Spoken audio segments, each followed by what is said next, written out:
I decided to finally make a tutorial. So usually I'll start with allowing custom outlines, and then if I can't come up with any color ideas, I'll usually look for a color palette online. So as you can see here, I was looking for a color palette, and I finally found one that I didn't think was total trash. Just look it up online and there are tons of options. I'll now look back at my palette and figure out which color would be the best to use. I decided to use red because it's vibrant and grabs attention, and I decided to desaturate it a little bit so it wasn't an awful color. So now I play around with the outlines and figure out if I want the outline to be lighter than the base or darker than the base. Sometimes it depends on how I want the pony style to be, and honestly, outlines, just making them a little bit lighter or a little bit darker than the base can make a huge difference. I usually use the second or third color pattern option. I don't really mind what front body I use as long as it looks good. And then I usually move my finger down the slider to the color that I desire, but only in little increments, so it looks like it's fading into that color. For example, in this pony, I faded from red to orange to yellow by moving my slider down from red to orange, but in only little increments. After I finished filling out the basic colors, I unlock all of the outlines. So usually I'll move up and towards the left of the palette, slightly desaturating and lightening the outlines, and it makes the pony look a lot more artistic and cutesy.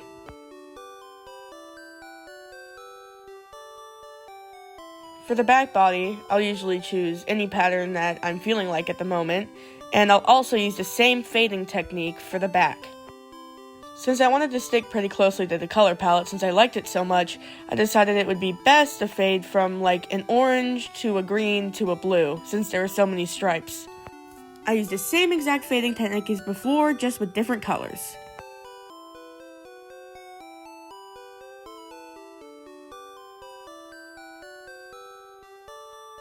So for this next part, I unlocked all of the outline colors and then slided up the little circle from the color palette up into the left just like before, and it desaturates and lightens the colors, which makes the pony look a lot better. I usually just end up using a pattern that's similar to the body pattern here.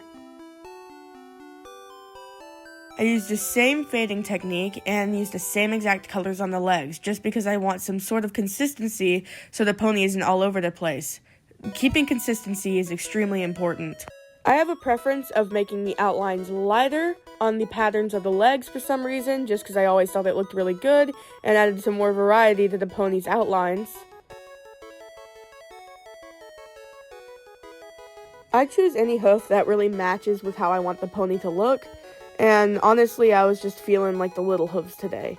As you can see here, I chose a color slightly more blue than the green above it, so it looks like the body continuously fades downwards into the hooves.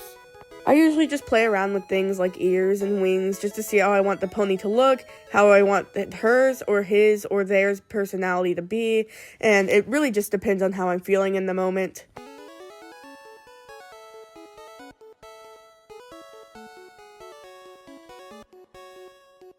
Usually on ears, I make the outline colors very similar to the colors that I made the ear, because I always thought that it drew attention to the ear and added a lot more variety to the pony, because honestly, messing with outlines and making them lighter in some areas and darker in others always makes the pony look a little bit more professional and like you've been playing for a little longer, even if you've only been playing for a little bit.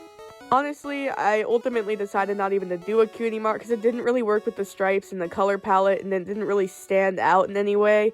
But, I mean, I found fun trying it out different things, and honestly, I think that cutie marks can add a lot to ponies if you know what you're doing. But honestly, I probably need to mess with cutie marks more, because on a lot of my ponies, I have wings, and so cutie marks don't usually show up, so I was kind of struggling here. It took me a second of playing around to figure out which mane I want. Honestly, on your pony, you can use whatever, because the mane can make a lot of the personality on your pony. So for mane, I usually do something a little bit different. I choose the spiky stripe color pattern, which is usually the third one on most manes. And then I add, I usually choose one color for the mane. For this, I start with a darker color, and then I make it a little bit lighter, and I make it really light on one of them, and then get back to being really dark. And usually I desaturate the hair a little bit more, because then the lighter color actually looks like a shine in the hair and adds volume to the hair. For the outlines on the hair, I usually make them a lot more desaturated, and on the highlight, as you can see here, I make the color way lighter on the outline, because then it makes the hair look super shiny. So as you can see, the outline on the highlight is much lighter than the rest of it, and it really makes it, that highlight pop makes it really look like the hair is shiny. It's also extremely important to name your pony so you can constantly save it while you're working on it, especially if you like how it's going, because you don't want to lose all that progress for no reason other than forgetting to name your pony and forgetting to constantly save. So the coloring process for the back mane is almost exactly the same as the coloring process for the front mane. You just add that little shine and it honestly makes such a difference.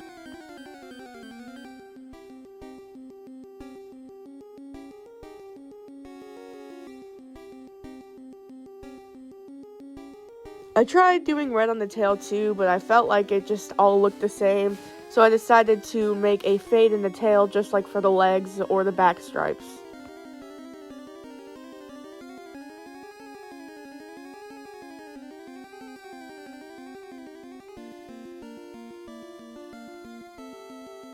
So the next couple of parts are my favorite.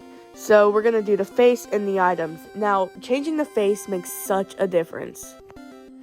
I actually really like making the eyes slightly closed because then the eyeshadow shows up. It's honestly like crucial to use eyeshadow because it adds so much like differentiation to the face and it makes the face look more interesting and less flat and boring. So here I played around with where the placement of the eyes was going to be, and then I played around with the eyeshadow color. I decided the green was too much on its own, so I decided to unlock the lock on the eyeshadow so both eyes could have a different eyeshadow color. Eyeshadow isn't anything too crazy. I just choose and incorporate different colors from the body and then add it to the face, so then it adds more variation to the face. Next is the eyelashes. Making the eyelashes any different color that you can incorporate from the body can make them look a whole lot better and make the pony's face look a whole lot better. So, as you can see here, I chose a bluish green for the eyelash color.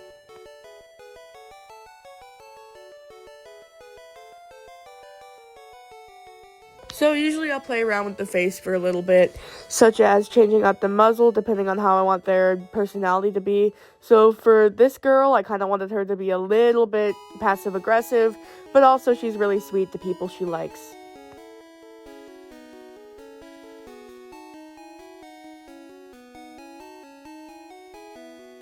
So as you can see here, I usually make the inside of the mouth a lighter color just because I think it draws attention to the mouth, and I also think it looks a little bit whimsical on the pony.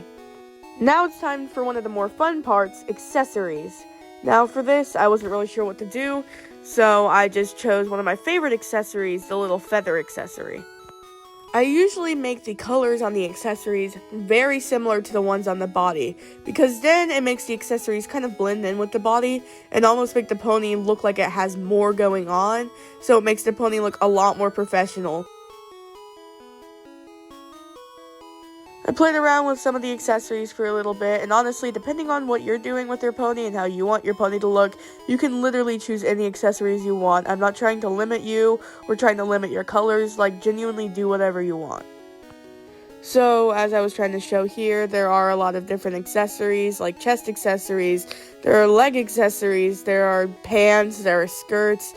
So, I was playing around with a lot of the accessories here, and I really like how the bow looked. And so for the shoes here, and with almost everything else, you can still see I'm using almost the exact same technique I used on the body for everything, just so it blends in with the body and also keeps that nice, clean, consistent, and artistic look. And it makes the pony look a lot more professional, as I've mentioned before.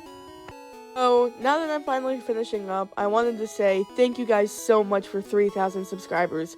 I genuinely didn't think this channel would do so well, and I honestly just made it for fun. The support I've received is crazy. 3,000 subscribers is a lot, and you guys helped me get here. I genuinely hope this tutorial helped any of you guys who had any questions, and I guess I'll see you guys later. Anyways, that's all. Thank you for watching. This is Dusty Ponytown. Goodbye, every pony. Have fun in Equestria.